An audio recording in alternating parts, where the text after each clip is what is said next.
Class 10th के जवानों जाग जाओ, अब समय आपके मेहनत करने का है, तैयारी करने का है। आज की ये क्लास आपके लिए वेरी वेरी वेरी इंपॉर्टेंट रहने वाली है, क्योंकि आज के इस क्लास में सामाजिक विज्ञान वालों के लिए जो आपका सामाजिक विज्ञान जो सब्जेक्ट है उसकी तैयारी बहुत ही जोरदार रहने वाली है। यहाँ से कम 5 से 6 क्वेश्चन उठने वाले हैं, चाहे वो छोटे क्वेश्चन में आए या बड़े क्वेश्चन में आए, लेकिन क्वेश्चन यहाँ से उठने वाला है। जो आपके अपन मॉडल पेपर सीरीज पढ़ा रहे थे, कौन सी सीरीज? मॉडल पेपर की जो सीरीज चल रही थी, इस मॉडल पेपर के अंतर्गत सभी मॉडल पेपरों का सार जो निकल कर आता है छोटे छोटे क्वेश्चनों का, वो अपन यहाँ पर लेके आए। अभी तक आपने चैनल को सब्सक्राइब नहीं किया है तो फटाफट से कर लीजिए। एग्जाम के भीतर आपके एमसीक्यूज वाले क्वेश्चंस, रिक्त स्थान वाले क्वेश्चंस और बड़े बड़े इंपॉर्टेंट क्वेश्चंस भी आने वाले हैं। तो बिना कुछ वक्त जाया करे क्वेश्चन नंबर फर्स्ट की मैं बात करता हूँ। क्वेश्चन फर्स्ट रहने वाला आपका है, बहिष्कार का अर्थ स्पष्ट कीजिए। बहिष्कार एक शब्द है, उसका अर्थ स्पष्ट कीजिए। आपको मैं इसलिए भी बताने जा रहा हूं कि 2-2 नंबर के क्वेश्चन जो आपके आने वाले हैं, 2-2 नंबर 1-1 नंबर के क्वेश्चंस, उसमें आप मन से नहीं लिख सकते। जो वर्ड्स है उसके बारे में आपको उससे जुड़ी हुई जानकारियां लिखनी पड़ेगी, तो ये आपको याद करना है। तो चुटकियों में अपन याद करवाने वाले हैं, फटाफट से जुड़ते रहिए। किसी के साथ संपर्क रखने और जुड़ने से इनकार करना बहिष्कार क्या कहलाता है? किसी ने किसी को प्रपोज किया और उसको इनकार कर देना, यानी उसको बहिष्कार करना कहलाता है। यानी कि किसी के साथ संपर्क रखने और जुड़ने से क्या करना? इनकार करना। या गतिविधियों में हिस्सेदारी, वस्तुओं की खरीद एवं उपयोग आदि से क्या करना? इनकार करना बहिष्कार कहलाता है। कि कोई भी वस्तुओं की खरीद करना, उसको उपयोग में लेने से इनकार करना, उस वस्तु का क्या कहलाता है? बहिष्कार कहलाता है। क्लियर हो चुका होगा ऐसा वर्ड बहिष्कार किसे कहते हैं? तो आपको एक वर्ड में याद करना, इनकार करना। किस किस में?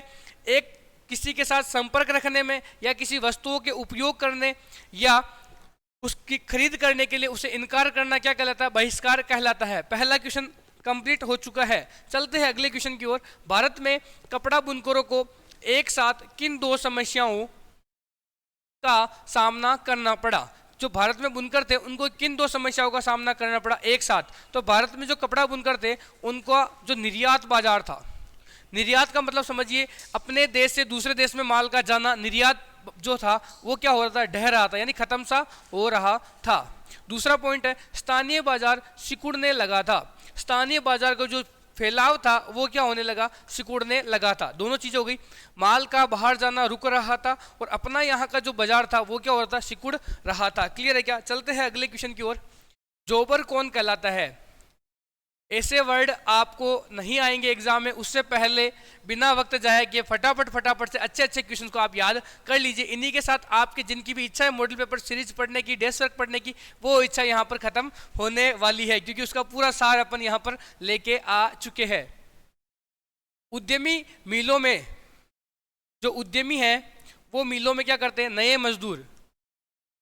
मजदूरों क्या करते हैं? भर्ती के लिए एक विश्वस्त कर्मचारी रखते थे। क्या रखते थे? भर्ती करने के लिए एक विश्वस्त, एक अच्छा ईमानदार आदमी जो रखते थे उसे क्या कहते हैं? उसे जोबर कहते हैं। जॉब देने वाला क्या कहलाएगा? जोबर कहलाएगा। भर्ती के लिए एक क्या रखा था? विश्वस्त कर्मचारी रखा, उस कर्मचारी को क्या कहा गया? तो जोबर कहा गया। ये क्लास ऑफलाइन के साथ ऑनलाइन फ्री रहने वाली है, तो फटाफट से देखते हुए जाइए। गृह युद्ध से क्या आशय है? गृह युद्ध से क्या आशय?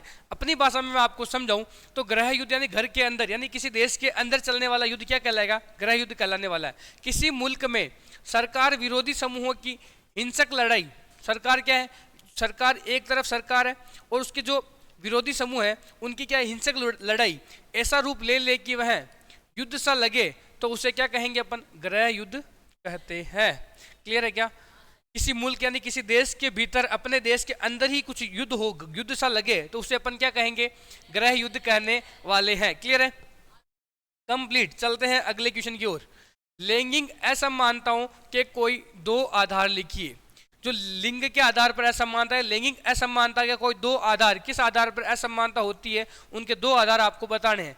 तो स्त्री पुरुष के बारे में प्रचलित रूढ़ छवियां, यानी कि प्रचलित रूढ़ छवियों का मतलब है कि पुराने जमाने से लोगों की जो थिंकिंग चल रही है, जो लोग एक दूसरे के बारे में सोच रहे हैं, वो यहाँ पे प्रचलित रूढ़ छवियां रहने वाली है। और स्त्री पुरुष की तयशुदा सामाजिक भूमिकाएं, दूसरा आधार क्या है? तयशुदा सामाजिक भूमिकाएं, यानी कि समाज के भीतर क्या है, जो लोगों ने एक सामाजिक धारणा बना रखी है कि औरत ही खाना बनाएगी, जो आदमी है वही क्या कर जाएगा, काम करने जाएगा। ये एक सामाजिक क्या बना रखी है, भूमिकाएं बना रखी है, एक धारणाएं बनाए रखी है। इनसे अपन क्या करते हैं, लैंगिक असमानता करते हैं। क्लियर है क्या आपको भी? चलते हैं अगले क्वेश्चन की ओर। राजनीतिक दलों की दो प्रमुख चुनौतियों का उल्लेख कीजिए।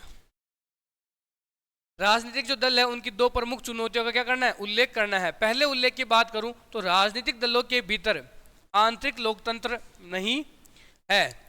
जो राजनीतिक दल है, जो पार्टियां हैं, उनके भीतर क्या है, खुद का स्वयं का, उनके अंदर की ओर क्या है, लोकतंत्र नहीं है। याद रह जाएगा क्या, आंतरिक लोकतंत्र नहीं है। और राजनीतिक जो दल है वो वंशवादी नेतृत्व की चुनौती झेल रहे हैं। यानी कि जितने भी राजनीतिक दल है, जितनी भी पार्टियां हैं, उनमें क्या होता है कि वंशवादी परंपरा चलती रहती है कि इसका बेटा पहले ये उसको संभाला था, या इसका नेतृत्व ये करता था, इसके बाद इसका बेटा इसका क्या करेगा, नेतृत्व करने वाला है। क्लियर है क्या? ध्यान रखिएगा। एक तो चुनौती क्या है, वंशवादी नेतृत्व। वंशवाद का मतलब समझते हो? वंशवाद का मतलब यानी कि राजा का बेटा राजा, राजा का बेटा राजा। लेकिन पार्टी किसी के एक घर की है क्या? एक घर की नहीं है पार्टी, है ना? तो सबकी मिलके पार्टी बनी, सब मिलके वोट देते, सब मिलके समर्थन करते किसी पार्टी को, तो एक की नहीं है ना, तो राजा का बेटा राजा नहीं रहेगा। क्लियर है क्या? इसका मतलब वंशवादी नेतृत्व नहीं होगा। जो अच्छा कार्यकर्ता होगा वो उसका क्या करेगा, नेतृत्व करने वाला है। आंतरिक लोकतंत्र की बात करें, जिस प्रकार से एक देश का लोकतंत्र होता है उसी प्रकार एक पार्टी होता है, उसका भी कुछ नियम कानून उसके भी होने चाहिए, लेकिन वहां पर वो लोकतंत्र देखने को नहीं मिलता है। क्लियर है क्या? चलते हैं अगले क्वेश्चन की ओर। निजी क्षेत्रक। सबसे पहले मैं बात करूं निजी क्षेत्रक होता क्या है। कोई भी कोचिंग हो गया, कोई भी कुछ भी क्षेत्र हो गया, निजी क्षेत्र की मैं बात कर रहा हूं, जो खुद का पर्सनल होता है, प्राइवेट होता है, वो क्या कहलाता है, निजी क्षेत्र के यहां पर रहने वाला है। ठीक है, क्लियर, समझ में आ रहा है? ठीक है, निजी क्षेत्र का प्रमुख उद्देश्य क्या रखा गया है? प्रमुख उद्देश्य, यदि कोई हॉस्पिटल चला है, प्राइवेट हॉस्पिटल है, गवर्नमेंट हॉस्पिटल है, क्या गवर्नमेंट हॉस्पिटल में फीस लगती है क्या? नहीं लगती है। ठीक है, यदि प्राइवेट हॉस्पिटल है, क्या महंगा पड़ेगा? क्या महंगा पड़ने वाला है। क्यों? उसका मुख्य उद्देश्य क्या है, प्रमुख उद्देश्य क्या है? अधिकतम लाभ कमाना। अधिकतम लाभ कमाना या अर्जित करना उसका उद्देश्य रहने वाला है। क्लियर हो चुका है कि यहाँ पे निजी क्षेत्र का उद्देश्य क्लियर हो गया। वहीं मैं बात करूं आपसे, एक और क्वेश्चन यहां से बनाऊं कि सार्वजनिक जो क्षेत्रक है, कौन सा क्षेत्रक है? सार्वजनिक जो क्षेत्रक है, इसका प्रमुख उद्देश्य क्या रखोगे आप?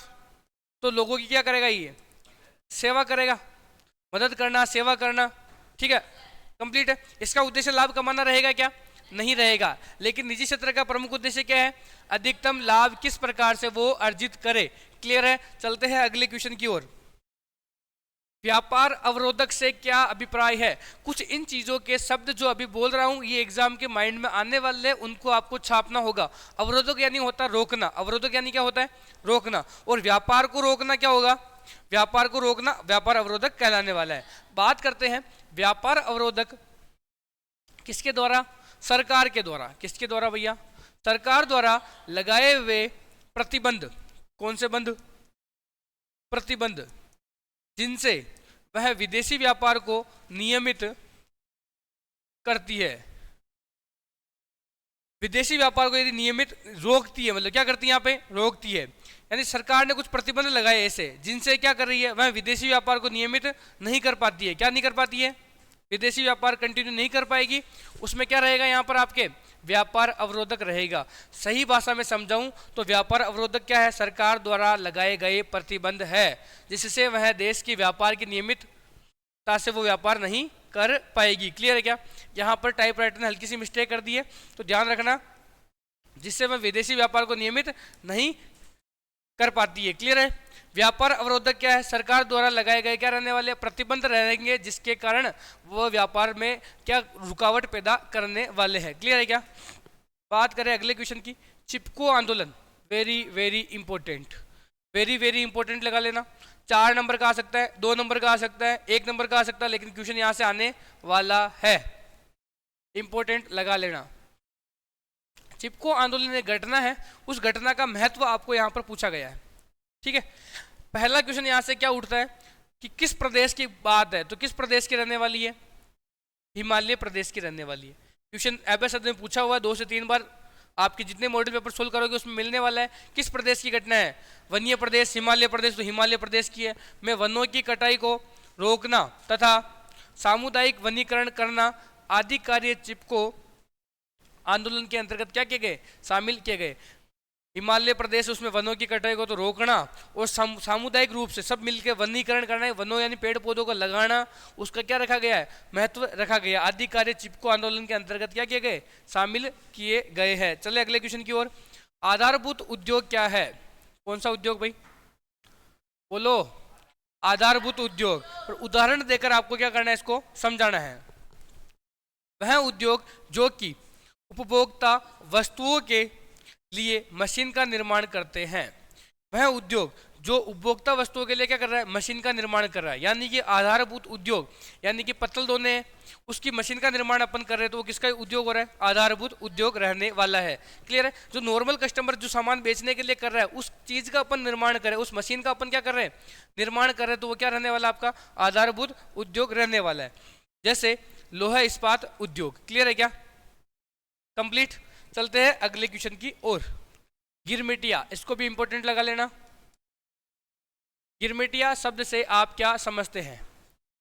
औपनिवेशिक शासन। एक शासन, औपनिवेशिक शासन के दौरान बहुत सारे लोगों को काम करने के लिए फिजी, गुयाना, वेस्ट इंडीज आदि स्थानों पर ले जाया गया।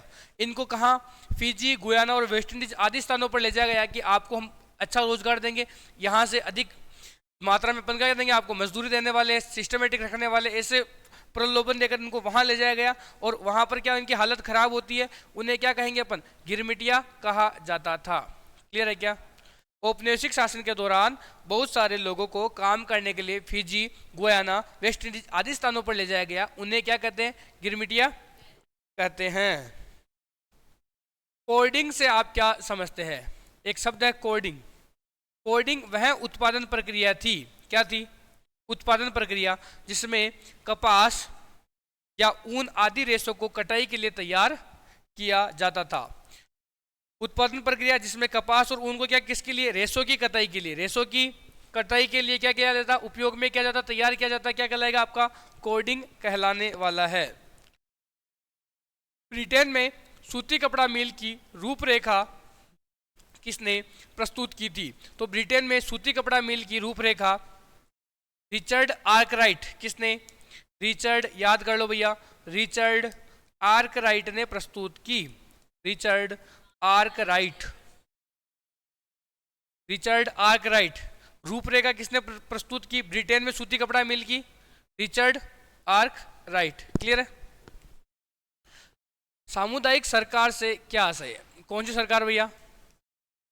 सामुदायिक सरकार। सामुदायिक सरकार कई भाषाई समुदाय के लोगों द्वारा चुनी गई सरकार है। किसी भाषाई समुदाय के लोगों द्वारा, जो बिना किसी समूह को अधिक या कम महत्व दिए कार्य करती है। यानी कि अधिक या कम महत्व दिए, यानी सबको बराबर रख के जो कार्य करती है, वो कैसे सरकार होती है? सामुदायिक सरकार, मिलीजुली सरकार, सामुदायिक सरकार। कई भाषाई समुदाय के लोगों द्वारा चुनी गई सरकार होती है। अलग अलग समूहों द्वारा भाषाई आधार पर जो समूह बनते हैं, उनके द्वारा चुनी गई सरकार कैसी सरकार? सामुदायिक सरकार। जो क्या करती है? किसी भी समूह को अधिक और कम महत्व नहीं देती, सबको क्या रखती है? बराबर रखती है और कार्य करती है। जातिगत भेदभाव से मुक्त समाज की व्यवस्था बनाने वाले 2 समाज सुधारकों के नाम लिखिए। जातिगत भेदभाव से मुक्त रखना, जातिगत भेदभाव से क्या रखना? मुक्त रखने वाले, समाज की व्यवस्था बनाने वाले 2 समाज सुधारकों क्या बताने? आपको नाम बताने हैं। इंपॉर्टेंट लगा लेना, ज्योतिबा फुले और दूसरा है पेरियार रामास्वामी नायकर। ज्योतिबा फुले और दूसरा है पेरियार रामास्वामी नायकर। क्लियर है क्या? अगले क्वेश्चन की बात करें तो मान्यता प्राप्त राजनीतिक दल से क्या आशय है? कोई राजनीतिक दल है, कैसा है? मान्यता प्राप्त। तो बात करें चुनाव आयोग द्वारा, किसके द्वारा? चुनाव आयोग द्वारा। इनको मान्यता कौन प्रदान करता है? क्वेश्चन पूछे तो कौन करेगा? चुनाव आयोग। चुनाव आयोग द्वारा पंजीकृत राजनीतिक दलों को मान्यता प्राप्त राजनीतिक दल कहते हैं। चुनाव आयोग से जो पंजीकृत राजनीतिक दल रहने वाले, वो मान्यता प्राप्त दल कहलाते हैं। सार्वजनिक क्षेत्र का प्रमुख उद्देश्य क्या है? तो सार्वजनिक क्षेत्र का प्रमुख उद्देश्य क्या है भैया? समाज का जो कल्याण कर रही है, समाज कल्याण में क्या करना? वृद्धि करना। याद कर लीजिए, समाज कल्याण में वृद्धि करना। क्लियर है क्या? और वहीं निजी क्षेत्र की मैं बात कर रहा था आपसे, तो निजी क्षेत्र का मुख्य उद्देश्य क्या होता है भैया? लाभ अर्जित करना। उसका क्या होता है?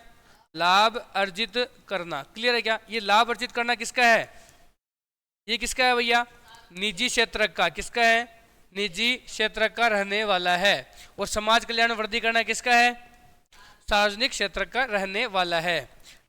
बात करते हैं अगले क्वेश्चन की। निजीकरण को परिभाषित कीजिए। निजीकरण क्या होता है भैया? किस चीज का क्या करना? निजीकरण करना। तो निजी क्षेत्र जो है यानी पर्सनल, अपने व्यक्तियों के खुद का पर्सनल ना क्षेत्र पर से कड़े नियंत्रण को हटाकर उन्हें जरूरी निर्णय लेने के लिए क्या करना? मुक्त रखना। निजीकरण क्या होता है? निजी क्षेत्र पर कड़े नियंत्रण को क्या करना? हटाना। निजी क्षेत्र को क्या कर? हटाकर उन्हें जरूरी निर्णय लेने के लिए क्या करना? मुक्त करना। उसके खुद के हिसाब से निर्णय लेने के लिए क्या करना? उन्हें मुक्त रखना। क्या कहलाता है? निजीकरण कहलाता है। बात करें अगले क्वेश्चन की, तो भारत में किन्हीं 2 बाघ आरक्षित परियोजनाओं के नाम बताइए। इंपॉर्टेंट लगा लेना। एक तो कॉर्बेट राष्ट्रीय उद्यान है जो उत्तराखंड के अंदर है, कॉर्बेट राष्ट्रीय उद्यान उत्तराखंड, और सुंदरवन राष्ट्रीय उद्यान पश्चिमी बंगाल। क्लियर है क्या? कॉर्बेट राष्ट्रीय उद्यान उत्तराखंड और सुंदरवन राष्ट्रीय उद्यान पश्चिमी बंगाल। विनिर्माण क्या है भैया? कच्चे पदार्थ को मूल्यवान उत्पाद में परिवर्तित कर बड़े पैमाने पर वस्तुओं के उत्पादन को विनिर्माण कहा जाता है। जो कच्चा पदार्थ है, जो आपके पास रॉ मटेरियल है, कच्चा माल है, उससे क्या करना? मूल्यवान उत्पाद करना है ना, उसको अच्छा माल बनाना, परिवर्तित करना। किस पर? बड़े पैमाने पर। बड़े पैमाने पर वस्तुओं और उत्पादन करना विनिर्माण कहलाता है। क्लियर हो चुका है? यहाँ पे क्लियर है। चलते हैं अगले क्वेश्चन की ओर। साइमन कमीशन का गठन कब हुआ? तो याद करना 1927। साइमन कमीशन गठन कब? 1927, 1927 रहने वाला है। फुलर्स, ऐसे ऐसे वर्ड आने वाले, इनको याद कर ले। फुलर्स से क्या अभिप्राय है? तो जो व्यक्ति फुल करता है अर्थात चुन्नटों के सहारे कपड़े को समेटता है वह फुलर कहलाता है या फुलर्स कहलाता है। फुलर्स किसे कहते हैं? जो व्यक्ति फुल करता है यानी चुन्नटों के सहारे कपड़े को क्या करता है? समेटता है, उसे फुलर्स कहने वाले हैं। ईस्ट इंडिया कंपनी ने गुमास्ता की नियुक्ति क्यों की? जो गुमास्ता था, किसकी नियुक्ति की? गुमास्ता की। तो ईस्ट इंडिया कंपनी ने भारतीय बुनकरों पर निगरानी रखने के लिए, किन पर? भारतीय बुनकर जो काम करने वाले हैं उन पर निगरानी करने के लिए, वहाँ के रख रखाव के लिए, और वहाँ का जो सामान इनके पास पड़ा है कि माल इकट्ठा करने तथा कपड़ों की गुणवत्ता जांचने के लिए किसकी के लिए वेतनभोगी कर्मचारी नियुक्त कर दिए, उन्हें गुमास्ता कहा गया। तो गुमास्ता क्या होता है? तो ईस्ट इंडिया कंपनी ने भारतीय जो बुनकर थे उनकी निगरानी करने के लिए, यहाँ पर जो कच्चा माल था कपड़ों की गुणवत्ता जांच करने के लिए, और वेतनभोगी एक कर्मचारी रखा, उसको वेतन के ऊपर रखा, नियुक्त किया, उससे अपन क्या कहते हैं? गुमास्ता यहाँ पर कहते हैं। क्लियर है क्या? बात करें अगले क्वेश्चन की, तो लोकतंत्र का बुनियादी सिद्धांत, लोकतंत्र का बुनियादी सिद्धांत क्या है? तो लोकतंत्र का बुनियादी सिद्धांत यह है कि जनता ही सारी राजनीतिक शक्ति का स्रोत है। जनता क्या है? राजनीतिक शक्ति का क्या है? स्रोत है। राजनीतिक शक्ति का स्रोत। याद कर लोगे क्या इसको? यहाँ तक आपके 25 क्वेश्चन कंप्लीट हो गए हैं। अगली वीडियो में 25 क्वेश्चन और लेके आने वाले हैं, तो वीडियो को लाइक करें, अपने साथियों के साथ शेयर करें। जय हिंद, जय भारत। मिलते हैं अगली क्लास में।